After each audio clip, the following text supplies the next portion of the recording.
everybody, welcome back to the channel. Today we're doing something a little different. If you follow me here on the channel, you know that we've been talking a lot about HEMI V8 production. And this past week I was at the Detroit Auto Show and I was lucky enough to sit one-on-one with Tim Kuniskis. I thank Tim a lot for actually putting me into his busy schedule. We kind of both had to adjust our schedules to make it work. But Tim had like 35 different interviews going on throughout the day, and he was nice enough to put me in for 20 minutes, and actually he only had about 7 minutes to eat lunch, so I really appreciate him sitting down and talking with me. Now, I had like 4 pages of notes, but I only got to like 1. But one of the big things I wanted to talk to him about was this whole expanding the HEMI V8, production down in Mexico. Obviously, we know that Ram 1500 has the 5.7 liter HEMI back for 2026. On top of that, the 2027 Ram 1500 SRT TRX is coming back with a Hellcat. The Durango lineup has expanded its HEMI offerings for 2026. And then we have the 2026 Jeep Wrangler Moab 392 coming in.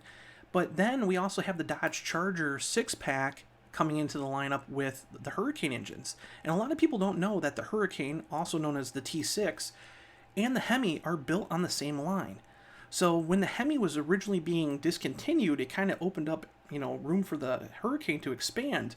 However, now with Ram sales going on like they are, and we're seeing the HEMI expand more, Tim's looking for more production of HEMI engines. So how are they doing that without kind of cannibalizing both engines? Because we've seen something like that happen last year with the production at the Warren Truck Assembly Plant, which builds the Jeep Grand Wagoneer, having to idle twice because they were kind of ushering engines over to the Sterling Heights Assembly Plant because of a shortage. So I wanted to ask them about that and what they're doing to kind of prevent that from happening in the future. Okay, so you talked a little bit about this before. HEMI production is ramping up. We got tons of products that are getting HEMIs again. Wrangler's back in the action. Obviously, we got Ram 1500 taking up a lot of that. We also have, Saltillo's also building Hurricane engines. And last year, the company kind of had a problem where you're building engines and you're kind of running out capacity there. Is there any plans, or put it this way, what are you guys doing to prevent that from happening? Because we know Grand Wagoneer production got idled for a little bit because of Ram production. You have done your research. That is a fantastic question because it's something that we're struggling with right now. If you look at the Ram results last year, the general media will look at Ram and say, oh, you said all these things you were going to do, but your sales didn't really go up, so it must be a failure. No, completely wrong.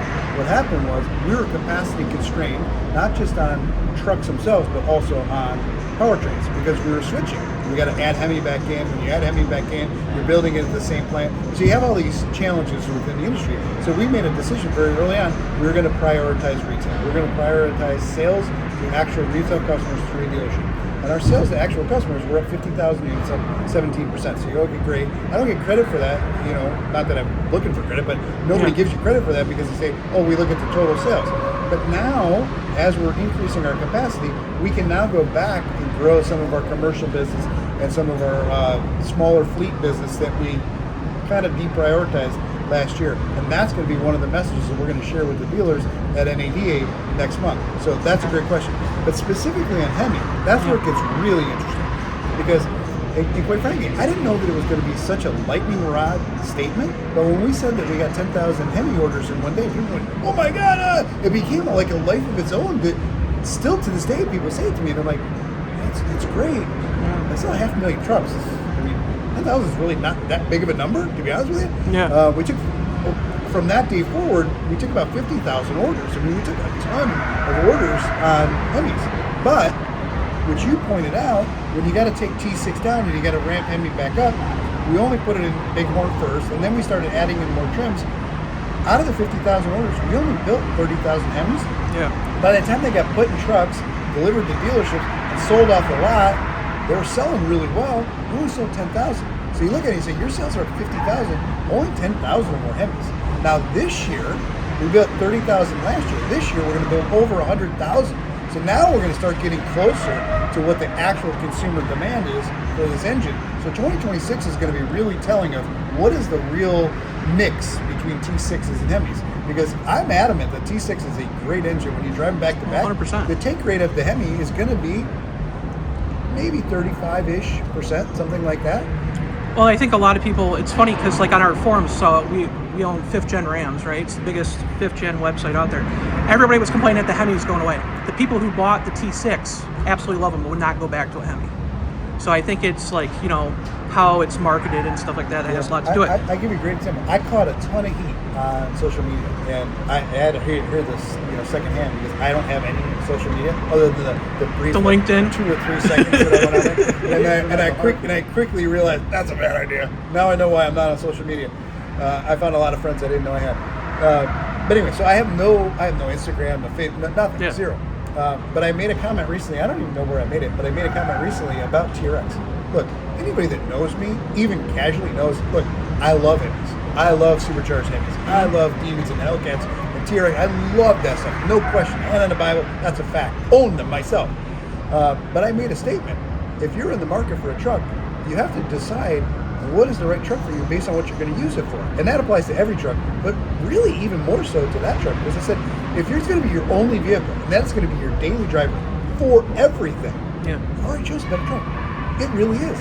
Now, if you have the ability to have more than one vehicle, or your use case is different than somebody who's commuting 50 miles each way to work and things like that, price is not an issue. TRX is amazing.